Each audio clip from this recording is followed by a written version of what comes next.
We begin today's shiur 3 lines from the top at the very beginning of the Gemara after the Mishnah. In our Mishnah, we had seen a controversy between a man and a woman. The woman claiming that when she had originally been married, she was a basula, a virgin, entitling her to a ksuba of 200 zuz. The husband or his family contested that and said, no, you were an almona when you were married, and therefore I owe you only 100. An almona being a widow. I married you as a widow, and that entitles her to a ksuba of only 100 zuz. The Mishnah said that if there are witnesses that saw her go to her wedding with a hinuma, a veil on, then she is entitled to her claim of 200 zuz. Taimo di'ika edim. The Gemara says that the reason she would win is only if she has witnesses supporting her claim. Haleko edim. If there would be no witnesses, baal mehemon, then the husband would be believed in his claim in denying her having been a basula and rather claiming that she was an almona. We take a look at Rashi. Habal mehemon, 3 lines from the top. Velo amrinon, and we do not say hoyo umisafgelon al yom nisuei basula haisei bula.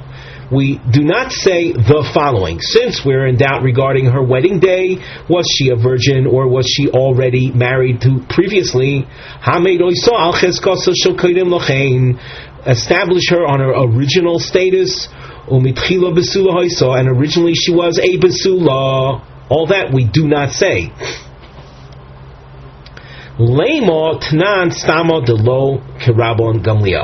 It would then appear that our Mishnah, an unnamed Mishnah, which generally speaking is authoritative, is unlike the opinion of Rav Gamliel. Rav Gamliel ho'amar ihi mehemna. For if it was in accordance with Rav Gamliel, we've already seen in the last couple of dapim and 3 different Mishnayos where Rav Gamliel granted the woman believability over the man contesting her, over the husband's protest or contest against her claims. So is our Mishnah then to be understood as not in accordance with Rav Gamliel? The Gemara says not so. Afilu temo Rabban Gamliel. You can say that our Mishnah is in accordance with Rav Gamliel. Ad kan lo Rav Gamliel hasam. It's up till now Rabban Gamliel said what he did, namely giving the woman believability. Ela bebori v'shema. That's when she was coming from a claim of certainty. Bori means without a doubt. And the husband was challenging her with a shema, with a claim of doubt, which means I'm not sure, but she was saying, I'm sure I was this and this, whatever the issue was in the previous Mishnayos. So in a case where the woman's claim is one of bori, of certainty, against a husband's claim of a doubtful nature, she wins out. Aval hocha, bebori, ubori, lo omar. But here, when you have a case of 2 clear claims, 2 definitive, definite claims, one against the other, there, like in our case, Rabban Gamliel would not say she is believed. In fact, this difference is so striking that we wonder what was in the mind of the questioner at the beginning of this Gemara that suggested that our Mishnah would not be in accordance with Rav Gamliel. Udekori law, my kori law. When asking the question, suggesting that it wasn't in accordance with Rav Gamliel, what was he thinking? What was his havamina to say that our Mishnah is not like Rav Gamliel? Ha, bari u, bari hu. This is so different from the previous cases. This is a case where the husband's challenge is with equal certainty as that which the wife is saying. The Gemara answers, and again we emphasize we're explaining a havamina, we're explaining what he was thinking when he raised this question, the lema question. The following is the explanation. Kevon deroiv nosha besulos niso, since the majority of women that marry as virgins, and she was claiming that she was a virgin. Kibori v'shem adomi, it's as if her taina, her claim is stronger. It's as if her claim is a bori versus the husband, which is just a notch down. We're calling it a shema. Hence, our Gemara said, even so, we don't say that. Even so, it's considered a bori v'bori.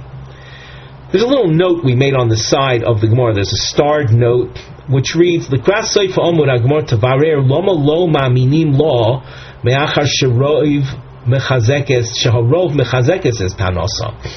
Later in the Gemara, this very question will be raised. Why is it that we don't believe her? After all, there is a majority that would be backing up her taina, her claim. But for our purposes, that does not figure, and it's two definite claims, one against the other, and therefore she doesn't automatically win unless she's capable of bringing witnesses that can testify that hers was a wedding of a basula. As we go on in the Gemara, we have a structural note, the mivneh. The double underline appears. This is havlotas. We're highlighting the phrase hochinai mistabra, an attempt to show that Rabbi Gamliel, in fact, is modeh, that the Baal is believed. Rabbi Gamliel concedes over here that the Baal, that the husband is believed. And the double underline that follows is dechiyasa, then a rejection of this attempted support. Now the Gemara. V'hochinami mistabra, it's also very likely that Rabbi Gamliel is modeh, that here the Baal, the husband, is believed, which is a departure from his previous opinions in the previous Mishnayos, where he was believing the woman's claim. Midikotani, how is this likely that Rabbi Gamliel is modeh, that Rabbi Gamliel is conceding here? From the fact that it says in our Mishnah, Umoide Rabbi Yoshua. Rabbi Yoshua just so happened to be Rabbi Gamliel's opponent in the previous Mishnahs toward the end of the first parak. In our Mishnah, you see explicitly Rabbi Yoshua concedes. I Amris Bishlama Iri Rabbi Gamliel b'modeh. If you say that our Mishnah represents Rabbi Gamliel's conceding to what would appear to be Rabbi Yeshua's standpoint, who was always granting believability to the husband. So I understand Shapir means it makes sense then that later in the Mishnah, Rabbi Yeshua is then modeh as well. He also concedes. If you deny that, if you don't say that Rabbi Gamliel is engaged in conceding, Rabbi Yoshua leman modeh, who is Rabbi Yoshua in this Mishnah being modeh to? To whom is he conceding? So the Gemara now says that logic or that reasoning is not certain. Mi savris Rabbi Yoshua ahai pirkin koi. Who says that Rabbi Yoshua in his being modeh is referring to something right over here in this parak? Not so. It's not as if Rabbi Gamliel opens up the Mishnah being modeh to Rabbi Yeshua and then Rabbi Yeshua responds with his conceding back to Rabbi Gamliel. Rather, amigu koi v'apirkin kamo koi. That which Rabbi Yoshua is being modeh is in light of that which was in the first parak, where the woman had made tainus, had made claims in which she had amigu. We explained this at some length in our previous year. A type of claim, or maybe 2 dapim ago, it's a type of claim that a person makes where they could have made even a better claim. So we believe them in what they say right now, because they could have said something better. So that in the first parak, we noticed that a woman had a claim like that, we call the migu type claim, and it didn't work for her in the mind of Rabbi Yoshua. So there, the migu claim of the woman did not work. But in our Mishnah, Rabbi Yeshua's Moda, he concedes that the migu here would work. That's the essence of what Rabbi Yeshua is doing over here when he says he is being modeh.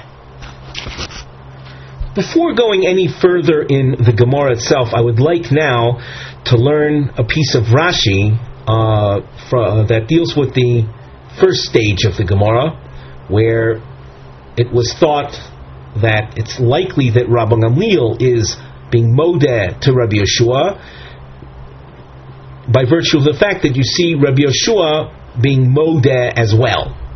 The Rashi, across from Rashi Dibra Maschil, I Amris Bishlama Airi Rabbi Gamliel b'modeh, the Hach Reisha, the beginning of our Mishnah, Hoidahu, the Kamoide Rabbi Gamliel Rabbi Yeshua, where though there was no name in the beginning of Mishnah, it was Rabbi Gamliel conceding to Rabbi Yeshua v'Yomar and saying, Afagav, the Paligno Aloch Bebori V'Shema, even though I disagree with you in a case of a husband versus a wife where the wife has a taina of bori, a clear taina, and the husband has a claim of a doubtful nature, that in a case like that the woman wins.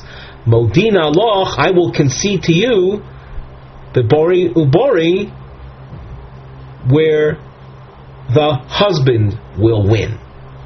Just like you were saying all along, even in bori v'shema, that the husband wins. In a case of bori I will concede to you that the husband wins. Hainu deshayech lemisni basrei, with that in mind, that Rabbi Gamliel here, though unnamed, is in effect the speaker and conceding to Rabbi Yoshua.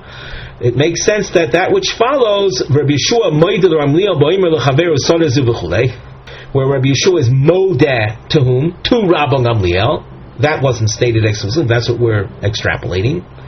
The Afagav, the Paligna, the Parakamo, even though I, Rabbi Yeshua, argued in the first parak, She'erastani nenasti, in a case where a woman claimed that after I was already married to you, the husband, I was then raped, but since at the time of my marriage I was still a virgin, I'm entitled to a full ksuba.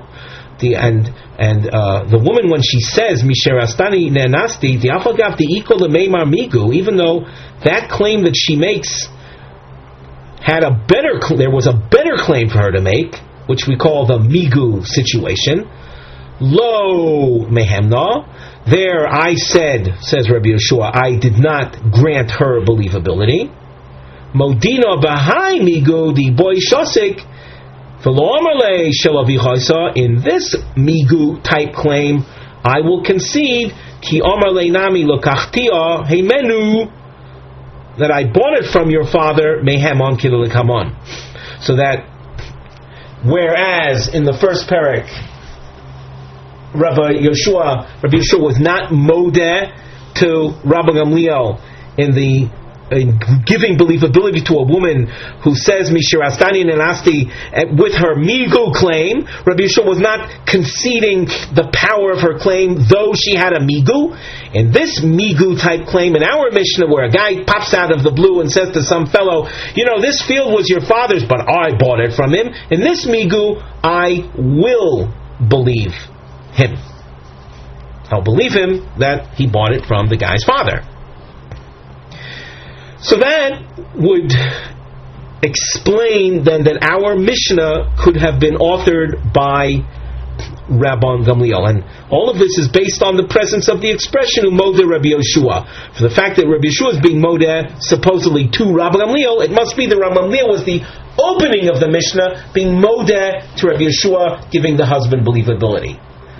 Then, as we saw, the Gemara says, who says that Rabbi Yeshua, in his being modeh, is reacting to the opening speaker of the Mishnah in this parak?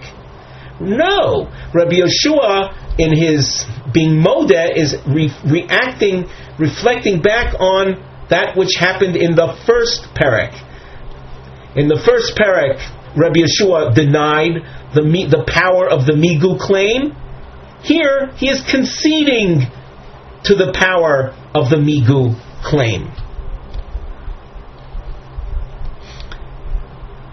We take a look at Rashi.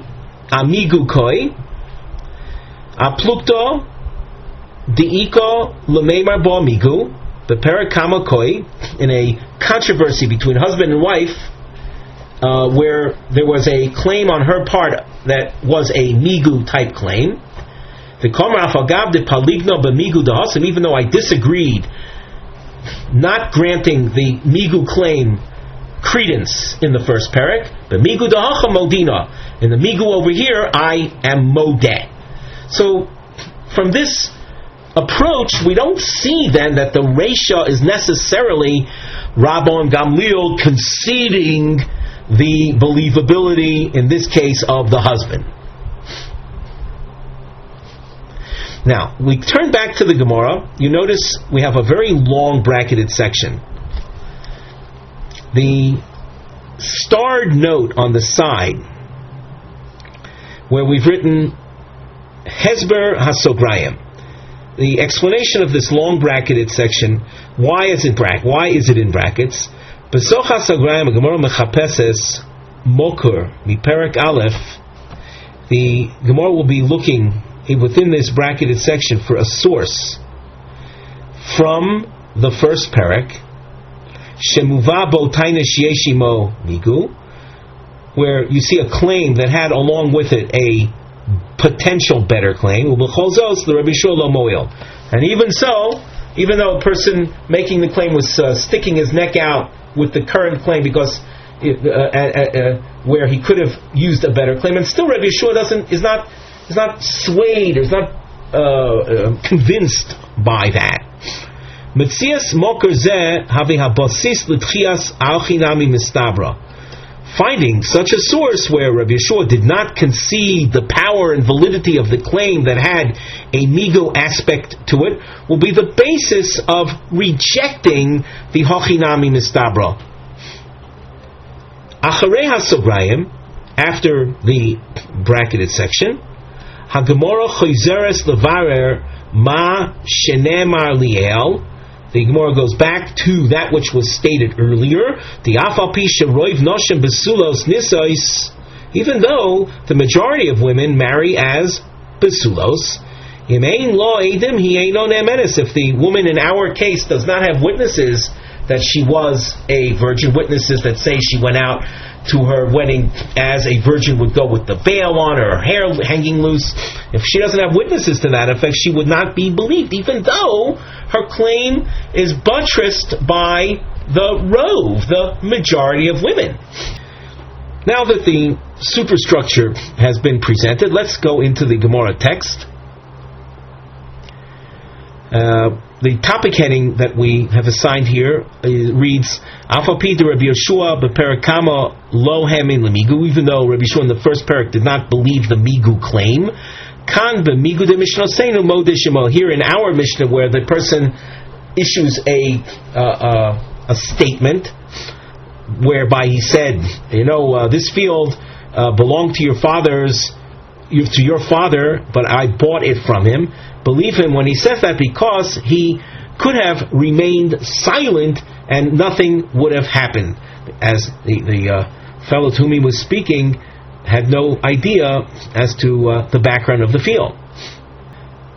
Now the Gemara, at the beginning of the bracketed section, Ahei, when the Gemara had mentioned that Rabbi Yeshua is reflecting back onto a migu in the first parak, which he did not accept, where is that? Ahei, on what is that? If, and the triangles are explained under the Mivneh heading Chipus Achar Mokor Beperakamo Debo Yesh Taina Imigu Vafilu Hachi Rabbi Shua Lo Hoyel. A search right now for a source from the first parak, a Tanaic source in which there was a claim that we call a migu claim, and even so, Rabbi Yeshua said it was ineffective. So where is that? The Gemara says, if you think it's from the following, we encountered a woman that was pregnant, and we asked her, what's the nature of the child? What's his lineage? And she says, he is a child of pure descent, and if it's a girl, he could even marry a Kohen. Rabbi Ozer said she's believed, and Rabbi Yeshua said she's not believed. And in presenting this, we're trying to say here the woman had a claim that she made, and she could have made even a better claim. The Gemara asks, what's the better claim over here? Hasa mai migu ika. What migu does she have? She's locked into her position. Hare kreso bein shina. Literally, her belly is between her teeth. That means she's pregnant. She doesn't have a better claim to make. She couldn't, for example, say, believe me when I tell you that that the fetus is of kosher lineage, because I could have told you that I was not participant in intimacy. That's a joke. What do you mean? She's pregnant. She doesn't have a better claim. Ella? Aha. Try the following. Ra'ula medaberes im echad. V'omru la ma tivo shel ish zeh.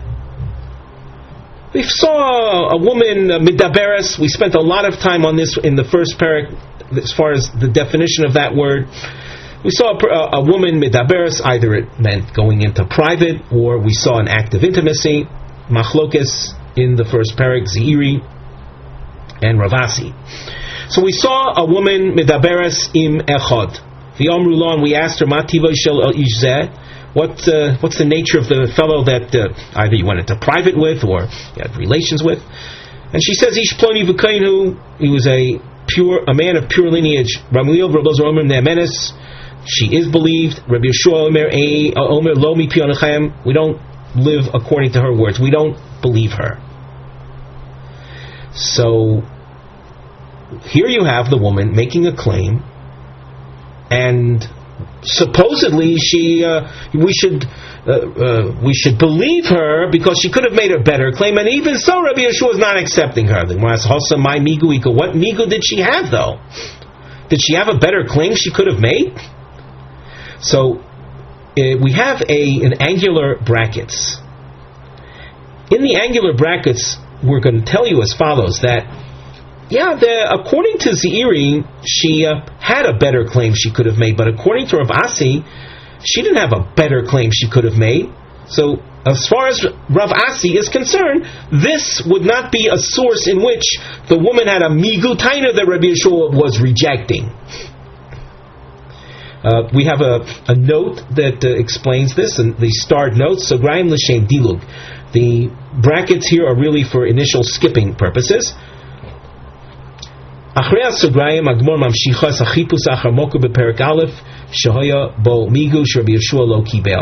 the brackets, we continue to see another triangle, seeking out a source in which there was a migu taina that Rabbi Yeshua did not accept.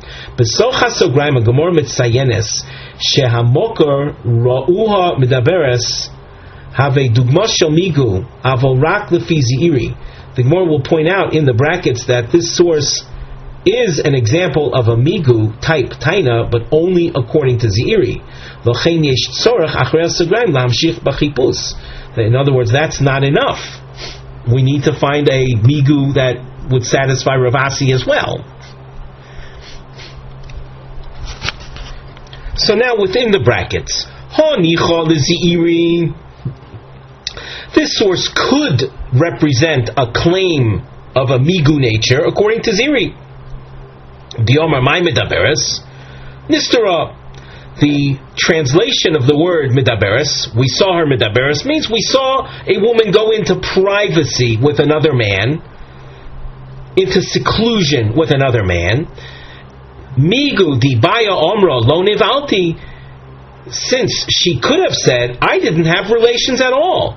The ka'omra nivalti, she says, yes, I went into seclusion, I had relations with him, but he's a kosher man. Mehemna, that would be reason for believing her claim, because once again she could have said, I never had relations. But what did she opt to say? She opted to start off with a comment that was not good for her by saying, yes, I had intimacy, but he's a kosher man. According to Rav Asi, that said the word medaberes was a euphemism for actual intimacy, and that's what was witnessed. People saw her in an act of intimacy with some unknown guy. My migu ika. What could she claim? She can't claim, believe me in what I say, because I could have said I didn't have intimacy. That's what they saw, though. Vielo aho. He omeres mukas eitz ani. So from this source we see a migu. She claims, I am not a virgin because of impact. In that part of her, the female anatomy, she experienced impact from some foreign substance. Mukas eitz, she was hit by a piece of wood, and that caused the loss of her virginity. Vuomer, and the husband said back to her, Lo ki elo drusas ishat.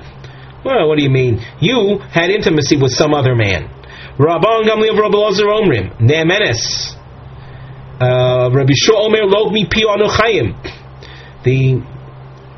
There's the difference between what the woman is saying and what the husband is responding has to do with how much would he end up having to pay for the Kesubos. She's going for, in her claim of mukas eitz ani, she's claiming much more than what the husband is saying in response.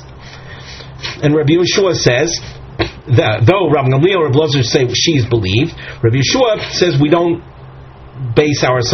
listen to her.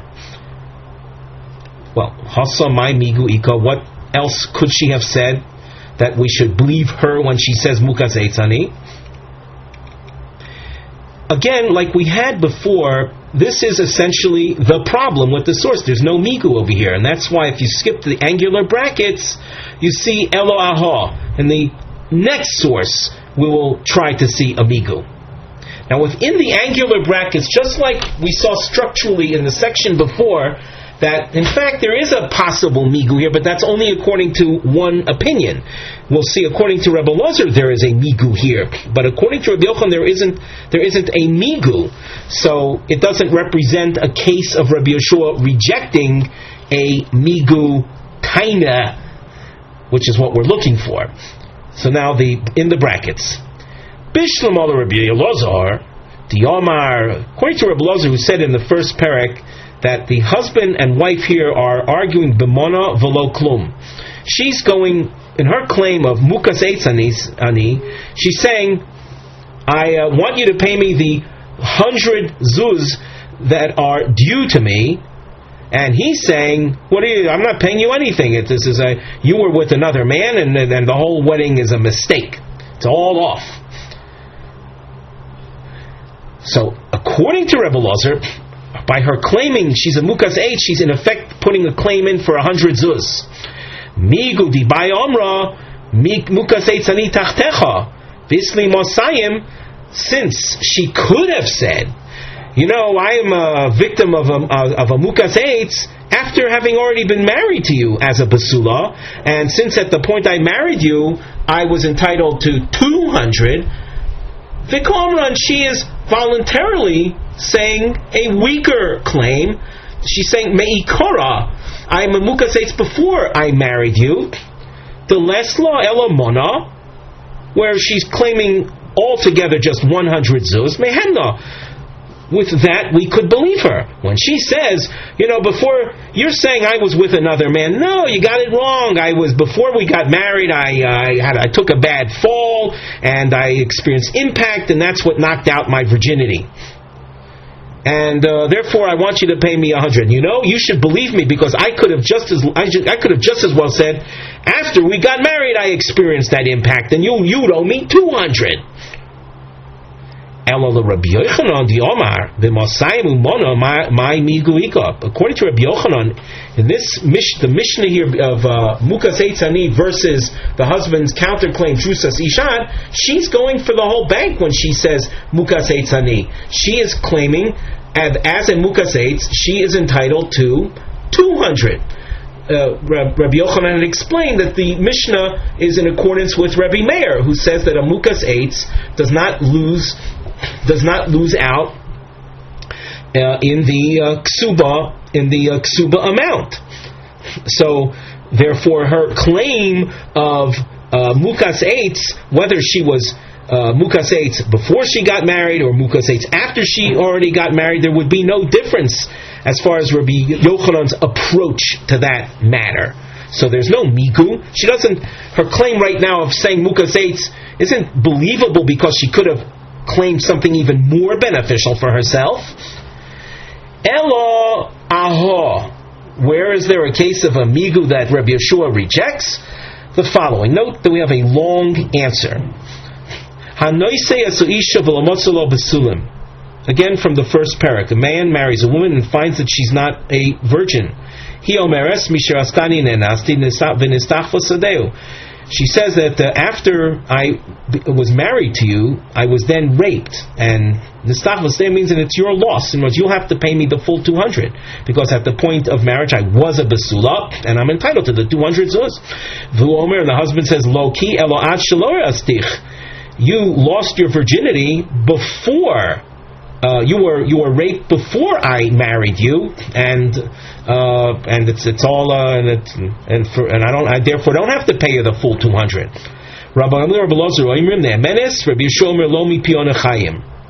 What do you see here? Rabbi Yeshua is rejecting her claim. What migu is there? The migu di bay omra mukas eitz ani tachtecha. The lo kaposla nafsha mikahuna. This woman says, after I was already married to you, I was raped. And the halacha is that a married woman, even if she's married to a non-Kohen, but if she is raped as a married woman, eventually, if she becomes a widow, she is not allowed to marry a Kohen. That's what this means. With her claim, she's disqualifying herself from ultimately marrying a Kohen. If she had said that I experienced impact after marrying you, and that's what knocked out my basulim, a claim like that doesn't render her unqualified to marry a Kohen. And what does she say? She actually puts forward a claim that does ruin her chances of ever marrying a Kohen. V'komro ne'nasti, v'koposlo nafsha mikahuna. So the woman's claim is a migu type claim. You should believe me when I say that after we were already married, I was raped, because I could have said that I was the victim of impact. That wouldn't have caused me to become disqualified from the kuna. Mishum hochi kamer Rabbi Gamliel de mehemna. Because of that, Rabbi Gamliel granted her believability, because of her convincing type claim. The Rabbi Yeshua says to Ramliel, "Behai migu dehacha modina loch." With regard to the migu in our Mishnah, where a fellow comes up to a stranger and says, the field over here, this was your father's. And the stranger knew nothing about it. Says, this was your father's, and I bought it from him, so you're not entitled to anything. Here, I believe him that the speaker is the owner of the field by virtue of the fact that he bought it from the guy's father. But regarding the migu over there, the woman and her claim that she was raped after they had married, there I don't believe her. The Gemara asks, Mifti hai migu v'hai migu, ma'ishno hai migu may hai migu. We have two examples of migu type claims that are made where a better claim could have been made, both in the case of Mishirastani and Nasi, in the case of Sadazu Shel Avicha Isa. Why are we making a distinction? What is the difference between the migu over here that Rabbi Yeshua is willing to accept and the migu type claim in the first parak that Rabbi Yeshua rejected? And more answers. Hacha, in our Mishnah, where the guy pops out with information mamish out of the blue, He says, this field was your father's, and he's talking to some fellow that has no clue about what the origin of the field was. This is a borrowed expression. There's an expression where there's smoke, there's fire, where there's some grounds for suspicion, there's something more to it. Here there's nothing. Ein shor shochel, literally there's no slaughtered ox in front of you. There's no evidence on which the listener could have thought anything other than that which the speaker is saying. However, Hasam in the first parak, Harei shor shochot lefanecha, there was already something suspicious that existed before any claims were made. And what was that? The fact that the husband there did not find her to be a virgin. We can go over the Rashi. Let's go over it together. A few lines up from here, the Rashi Hocha. We have diamonds in the Rashi. Gabi Sodeh, in the case of the Migu Tain in our Mishnah, regarding the field, Ein Shor Shochot Lefanecha, there's no slaughtered ox in front of you. There's no grounds of any suspicion. Sheyal Alev Bailov, that should arise in the mind of the owner, Litvoa Mi Shochto. If you have, let's say, a slaughtered ox, the owner can come along and if he sees he sees his ox slaughtered, he comes in and asks, well, who did this? I didn't want to slaughter the ox. But in the case of the field, there was no basis for any suspicion arousal in the first place. Klomar, im shosak zeh, if the speaker in our Mishnah would have remained silent, lo hoyu lo or, and there would have been no one protesting the ownership of the field, hilkach ilav the dover poshet hu shelo claim, and if not for the fact that it's obvious that the speaker actually did purchase it from this fellow's father, lo hoyu omer lo, he wouldn't have opened his mouth saying shel avicha isa. Hey, this field was your father's. It would have made things terrible for him. No one suspected it was the guy's father's to begin with. Hilkoch amrinon migu. Therefore, we believe him on the basis that he could have taken a better path and simply remained silent. But in the case of a man who discovers that his wife is no longer a virgin, shor shachot lefanecha, there's already the suspicion in front of you before any claims are made. Besulim shalom matzala. What's the suspicion? The absence of the besulim, the absence of the virginity. Heini situ. They prompted him, lavo lebezdin, to approach the court. Even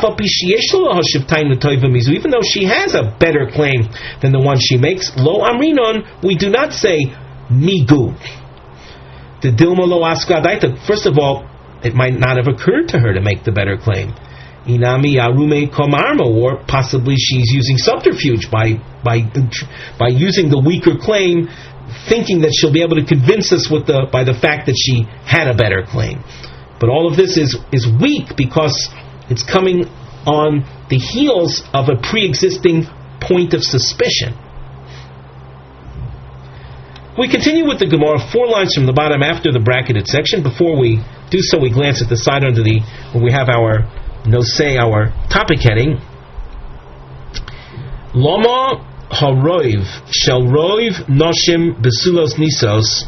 Why is it that the majority factor, namely the majority of women, marry as virgins? Lo mo'il lo isha.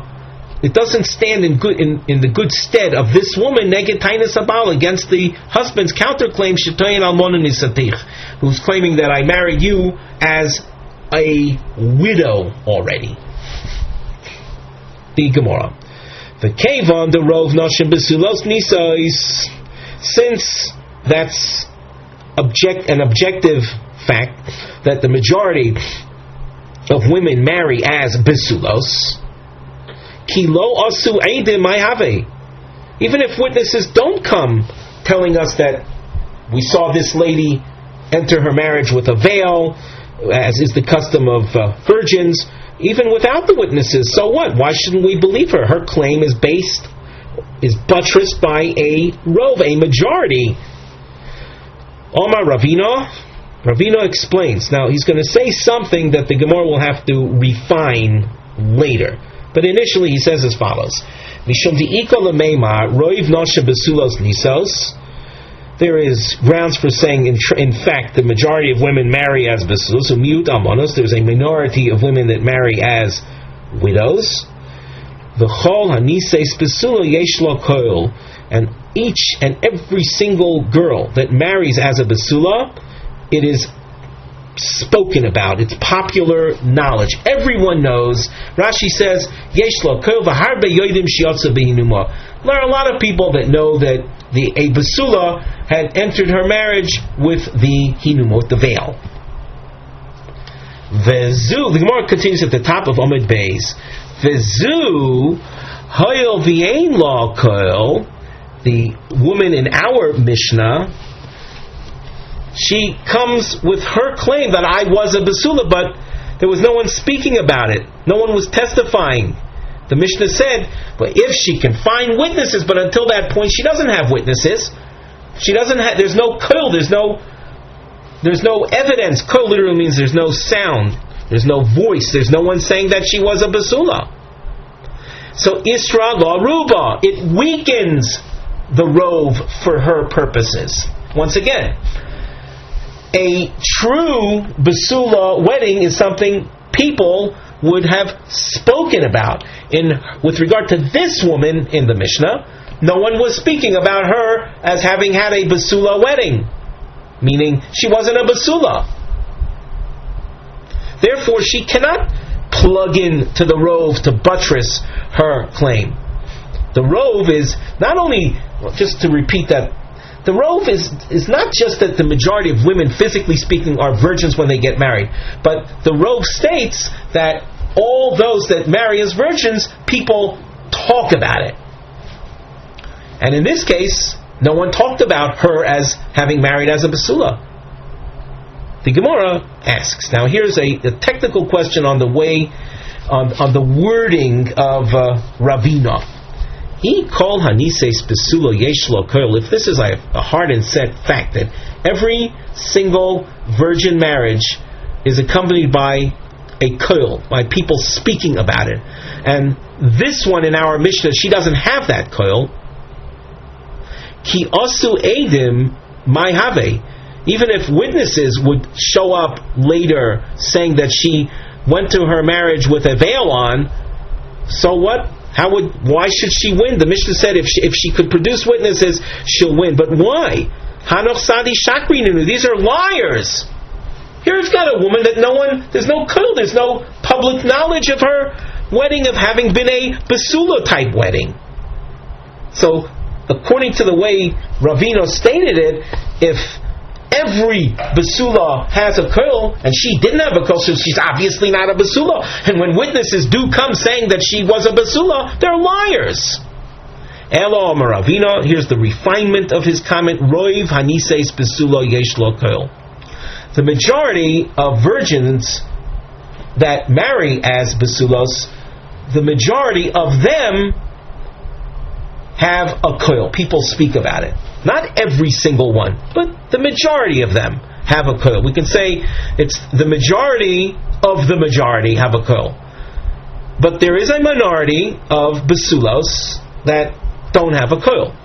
V'zu hoil v'ein lo koil, and the woman featured in our Mishnah, who's claiming on her own that she was a basula, but she doesn't have, there isn't public speech about that.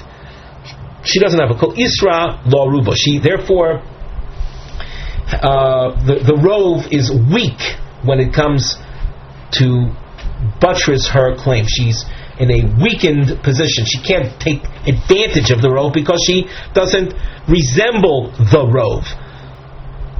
On the side of the Gemara under the Mivneh heading, the structural note, we see Roman numerals 1 and 2 are featured. They represent Shnei Lishonos Alma Nemar Machlokis Rabbi Avo v'Rav Papa. There is a machlokis between Rabbi Avo and Rav Papa, and they will be highlighted with a double underline. What are they arguing concerning? What source do we find them arguing? So the Gemara. Im yesh edim shotzu binuma v'chulei. The Mishnah said that if there are witnesses that she went to her chuppah with a hinuma, that's a sign she was a basula, and that will entitle her to collect the 200 zuz. Is there not something to worry about over here? V'lechush dilma mafka edim bahai beidina v'gavya. What she will do is she'll produce the witnesses in this particular court, collect her 200 zuz. V'hadar mafka la l'ksuba bahai beidina v'gavya ba. And in a second court, call this double dipping, in a second court, she'll whip out her ksuba document and through the power of the document collect again 200 zuz in a second court, that the court that's unaware of what happened in the first court. Isn't that something to worry about? Well, how can the Mishnah then give license for her to collect her 200 zuz based on the testimony of witnesses? Amar Rabbi Avo, Zos Omeres Kesvin Shover. This shows that we write a shover, a receipt for the man. This is an issue that's discussed in different Gemaros throughout the Shas. When a person pays his debt, do we write a receipt for him and expect him to take care of it? In the event that he loses the receipt, he is actually then subjecting himself to being claimed upon again. The issue of having a receipt written places a certain burden on the fellow who paid the money. He has to always be cognizant of the receipt, be careful with it, be aware of its presence, and then keep guard of it. So there's a bit of a burden that's associated, and that's why it's an issue. Do we insist on receipts being written or not? So Rav Yehonasan says, look, from here you see that the only way to prevent her claiming from him again is it must be that we write a shofar for the husband. And if she tries to claim that he still owes her money, he whips out the receipt. Rav Papa says, no, from this Mishnah you cannot conclude that we will insist on writing a receipt. As far as if there's not going to be any receipt, is there not a danger that if she collects with the witnesses, she'll whip out the ksuba and collect again? So Rav Papa says, "B'makom she'ein kaisvin ksuba askinan." Our Mishnah is talking about a region where ksubos are not written. It's an understanding. It's a takonas based, and the courts provide for the woman to receive a payment upon divorce or widowhood. But documents testifying to that are not written in that locale. Therefore, there's no chashash that she'll collect a second time with a ksuba. And if there's no chashash, so then there's no reason for writing a shover and expecting the husband to keep guard of it. V'ika demasni lo abraisa. There are those that apply this discussion between Rabbi Avo and Rav Papa on a brisa. The following Taneg source. Up till now, we applied Rabbi Avo and Rav Papa's challenge to him as comments on our Mishnah. And Rav Papa got the last word in, so to speak, and he says the Mishnah is referring to a case where they don't write ksubos. Now, we take a look at this brisa. Ibdok ksubasa, idmina ksubasa, and we should also point out there might be things that are not clear in this brisa, and the Gemara will deal with a rereading of the brisa later on. So bear that in mind as we go along. The source says, Ibdok ksubasa, idmina ksubasa, Ibdok, she lost the ksuba or she hid the ksuba, nisrafa ksuba, so that the ksuba was burnt. Raktu lefanea, sochaku lefanea. There are people that can testify that we saw dancing take place at her wedding. Other sochaku lefanea, other levity, other rejoicing. Haviru Lufanel Kishel Basura, an expression that will be dealt with later on. They passed in front of her the cup of Basura, O Mapa Shel Basulim, or the cloth of virginity. Im Yesh Lo Edim Be'echad Me'elu Be'echad Mikol Elu Kesubos Masayim. If there are witnesses regarding anything mentioned in this source, she'll be entitled to 200 zuz. So, having read this source, how will a woman be able to collect her 200 zuz? Well, if she produces witnesses to anything that was mentioned, she'll get her 200 zuz. Is there not reason to suspect that maybe she'll produce witnesses that can testify to one of these things mentioned? And she'll collect her 200 zuz. And then in another beis din, she'll whip out her ksuba and collect a second time based on her producing the ksuba, by showing the ksuba. Amar Rav Yehonasan. So Rav Ozer says, you don't have to worry about her collecting a second time with the ksuba. Zos Someres Kaisvin Shover. This therefore leads us to understand that we do write receipts. So after the husband paid, based on the testimony of those witnesses, the husband got a receipt. He has to now watch the receipt with all the burden that is involved. However, he is secure and protected from a second claim. Rav Papa Amar b'mokom she'ein kaisvin ksuba askinon. This source, this brisa, is talking about a locale where they don't write ksuba documents. Now, as the Gemara continues, there's a very rigorous back and forth give and take in the next few lines, and we use the triangle, and you can see under the mivneh heading, it's a ma'akav, a method of keeping track, where the point facing up is a kushya and the inverted triangle is a tshuva, response. The point facing up represents a question, inverted triangle a response. The Gemara asks, how can Rav Papa say that the brisa features a place where they don't write ksubas? Ibda ksubasa katani. It says in the source she lost her ksuba, so it was her ksuba. The Gemara says the kosav law ihu. It's a case where the husband on his own, in a private fashion, as opposed to communal practice, on his own he prepared a ksuba. Well, self mafka law v'gavyaba. So if it's not a public custom, it's his own doing. Is there still not this danger that after she collects with the witnesses, she'll if you're not going to accept the shover idea, we say to Rav Papa, if you're not going to accept that the shover idea, so is he not in danger? Is the husband not endangered by the fact that the wife will pull out this personal ksuba and collect a second collection, a second 200 zuz? The Gemara answers, my ibda.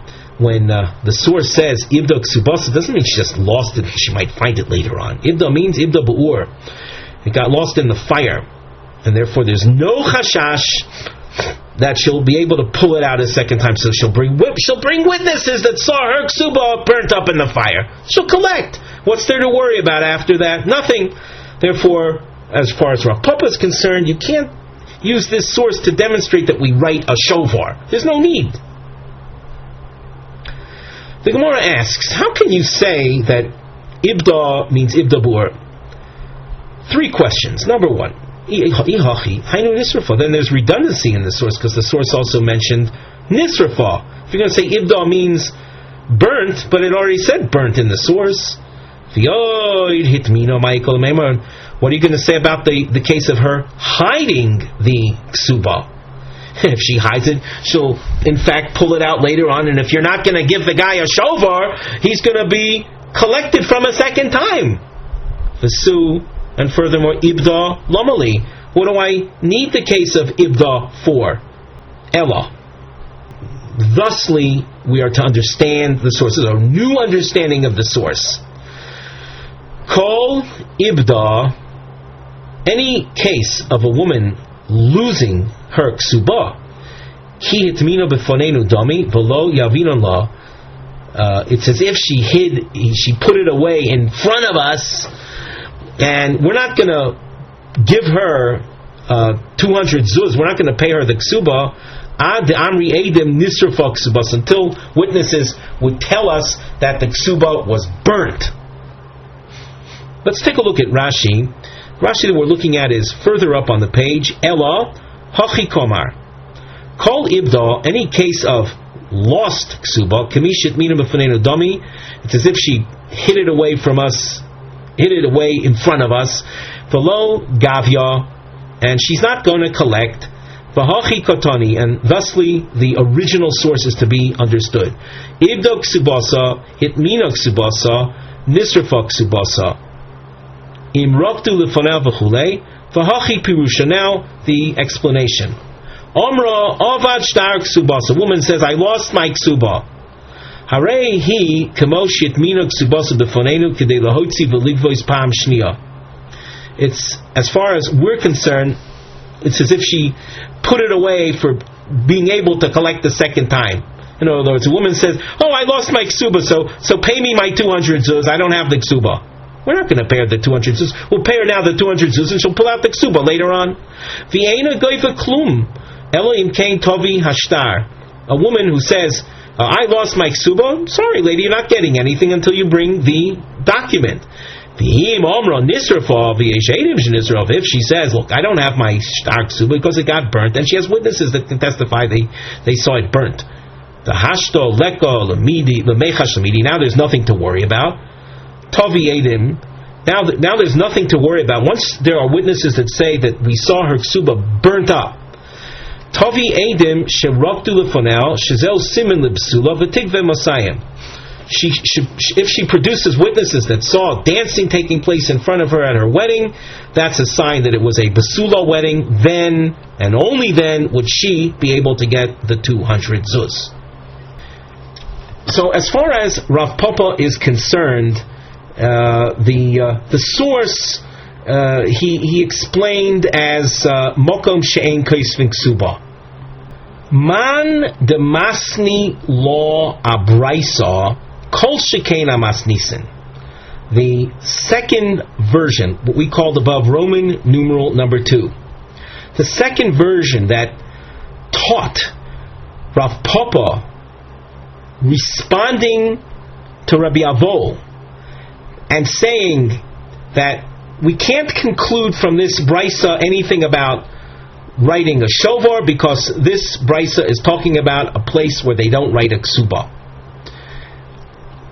If you're going to teach Rav Papa commenting thusly on the brisa, then all the more so he would explain the Mishnah likewise. Uman de masni lo amasnisin. But according to version number 1, who had Rav Papa saying that the Mishnah was talking about a case which the Mishnah which entitled her to collect with witnesses that saw dancing in front of her, and not worrying about her collecting again with the ksuba. So Rav Papa said the reason we don't worry about that in the Mishnah, because it's a place where they don't write a ksuba. So if you teach Rav Papa that thusly as an interpretation or explanation of the Mishnah, abraisa lo. But to say that Rav Papa would have said that regarding the brisa, namely that the brisa is a mokum shein kaisvin ksuba, that he wouldn't have said, because in the brisa it says explicitly ibda ksubasa, she lost her ksuba. That's a siman that they do write a ksuba, and in a case like that, you would then have to have a shover in order to protect him from being collected a second time. So Rav Papa's approach that we can't conclude that we write shovars based on the idea that you're talking about a case where they don't write a ksuba, that would not have been appropriate to say vis-a-vis the brisa, if Rav Papa's comment was essentially made on the Mishnah. We continue. Im yesh edim. We saw if there were witnesses that she went to her wedding with a veil on, which is the practice of basulos, then she collects her 200 zuz. The Gemara asks, should we not suspect that maybe she'll produce called the veil witnesses in this Beis Din and collect 200 zuz, and then she'll produce veil witnesses in a second Beis Din, in another Beis Din, and collect again. The Gemara says, "B'mokoim delo efsher vaday kasvinon shovar." In a place, for example, that they don't write a ksuba, and all collection is made based on testimony of witnesses, then in fact this chashash appears, and we would have no choice but to protect the husband through writing a receipt. We saw earlier amongst the different signs of her being of a basula marriage, haviru lefonel kois shel basura. We have to the immediate left-hand side of the Gemara text a little arrow. If you can align this with the arrow above, you'll see where this quote comes from. The diamond is explained on the side of the Gemara under the nosei mivneh heading. We have a topic heading and structural note. Simonim shahoisa basula. Signs of her having been a virgin at the time of her wedding. 1. Kois shel truma. 2. Chovis shel yayin. Eich devorim elu marim shahoisa basula. And then we're going to have to explain how do these things show that she was a basula. What's the connection between these practices and her being a basula? The Gemara, my kois shel basura. What does that mean? A cup of basura. Literally, basura is an announcement, informing information. What do you mean by the cup of information? Omar Rav Ado Barava kois yayin shel truma ma'avirin lefaneha. A basula marriage is characterized. They have this practice of taking a cup of truma. Wine, truma wine. This is wine that was separated as a tithe to be given to kohanim, and only kohanim are allowed to consume truma. So they would take a cup of truma wine and pass it in front of her. Klomar, and this would signify ru'uya hoisozu lechol betruma. This girl, the girl who's getting married now, if she had married a kohen, she would be entitled to eat truma. And why? Because she got married as a virgin and not as a woman who was a bu'ula. A bu'ula is a woman who had already experienced intimacy, and that would have ruined her on the grounds of harlotry. Maskif lo Rav Papa.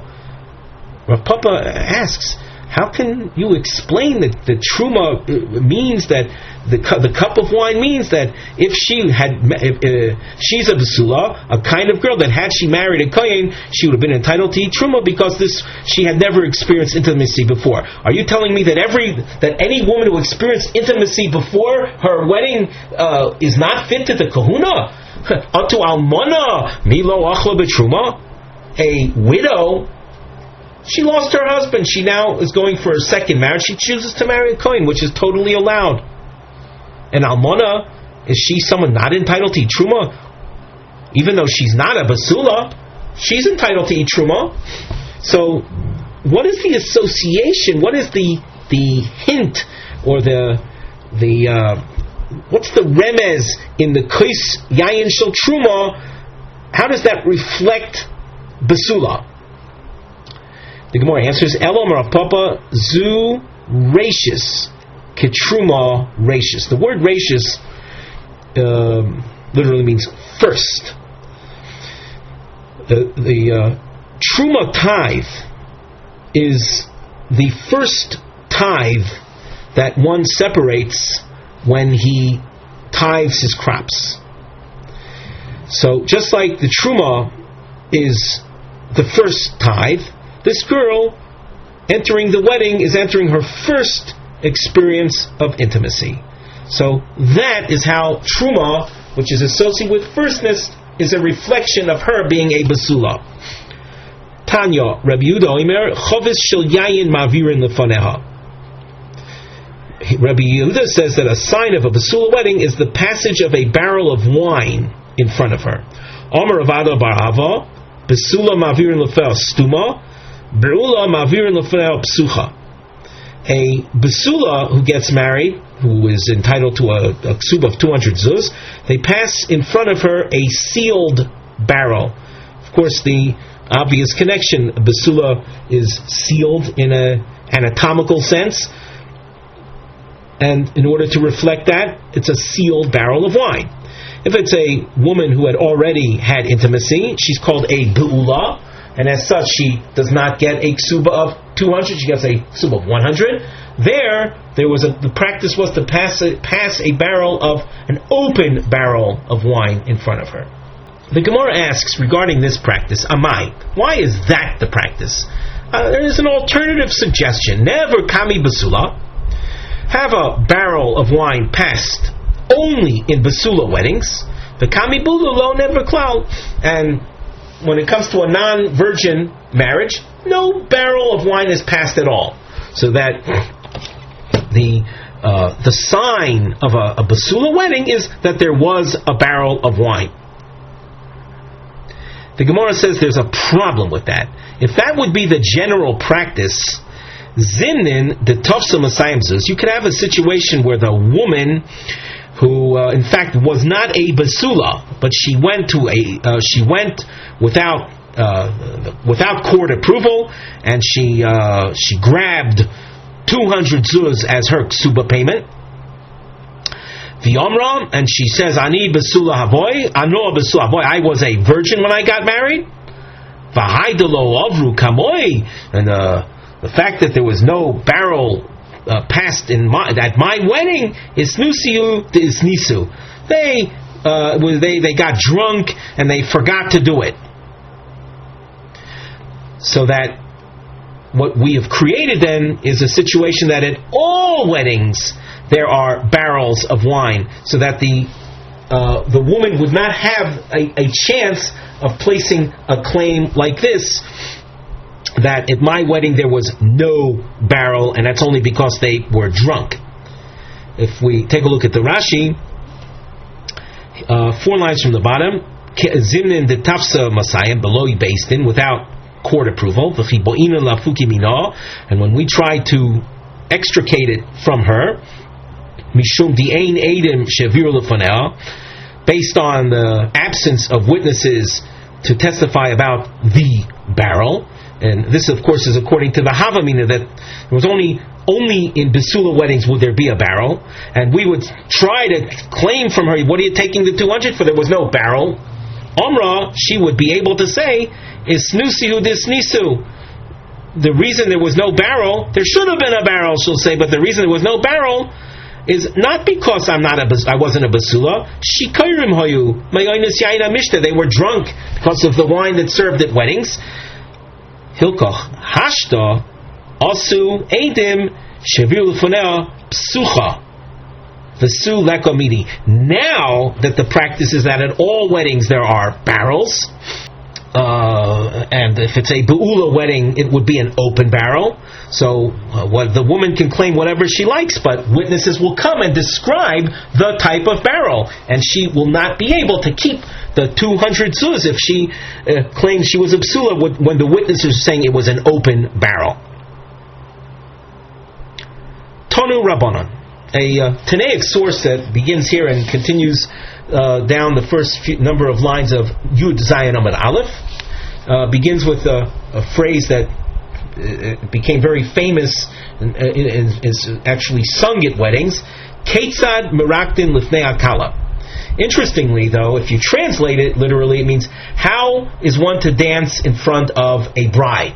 We spoke about the dancing in front of brides as a sign of a basula wedding, but Rashi explains that Kala, Rashi says, Ma oimrim lefonea, that when at a wedding you're in the presence of the bride, what is one to say? Beis Shammai omrim, we continue at the top of Yud Zayin Amud Aleph, Kala kamos shehi. As far as what you say is whatever positive features she has, whatever aspects of beauty she has, say it. Rashi says at the top, Lefi yoifyo v'chashivusa mekalsinasa, according to her beauty and her status, you say the praise. The Tosfos at the top says, Kala kamoshi v'im yesh ba mum yishtaku v'lo yishabchuav. If she has some type of blemish, so then you just remain silent and don't praise her. Inami, alternatively, shabchuav b'dover no sheyesh ba, praise her in some positive aspect that she has. That's Beis Shammai's approach. We continue in the Gemara. Beis Hillel omrim Kala noa v'chasuda. You just at a wedding, you say the beautiful and righteous bride. Rashi, the Tosfos expression on the third line from the top, Tosfos Beis Hillel omrim yishabchu legamri. You say total praise, not just one aspect. And the psychology here is that if you say, oh, this bride has beautiful eyes, that indicates, her eyes are beautiful, but the rest of her is not. So don't start with this particular type praise. Omar Lohan Beis Shammai Hillel. Beis Shammai, who they object to Beis Hillel and say, imagine the woman is lame or blind. Would you say the beautiful pious bride? The Torah objects to people saying lies. Says from lies, maintain your distance. Omar lahem Beis Hillel leBeis Shammai. According to your approach, someone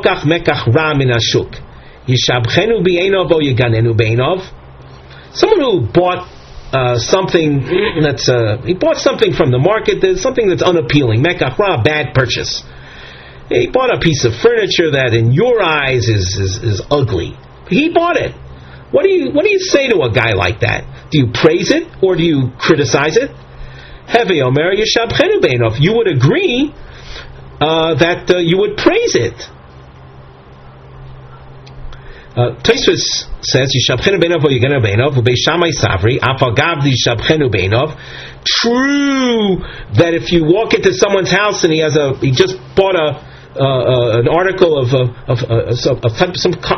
some furnishing that you find unappealing, he nevertheless would praise it. Beis Shammai though feels ein lohem lachachom lesakein laskik lomar sheker datormod midvar sheker tichok. What bothers Beis Shammai in Beis Hillel is that Beis Hillel is saying there's a formal text that one is to say, and that is something Beis Shammai cannot accept. That the Chazal would establish a formal text that is not accurate, a formal text for all brides, even the ugly ones, even the blemished ones, and say beautiful. So the Brisa continues. Mikan omru chachomim li'olam teidaitu shel adam ureves imabrios. From here we see that which the Chachomim say. That's from here. Rashi says midivrei Beis Hillel, from Beis Hillel, that say you should just praise her an unqualified praise. We see that that which the Chachomim teach, that a person should always try to conform or fulfill the will of others. Rashi says lasos La'ish v'ish kirtzano, do unto others what they would like to have done unto them. The Gemara will continue. Mitzvah Hashem, in our next year, we'll see further discussions and illustrations concerning wedding festivities and other kinds of festivities.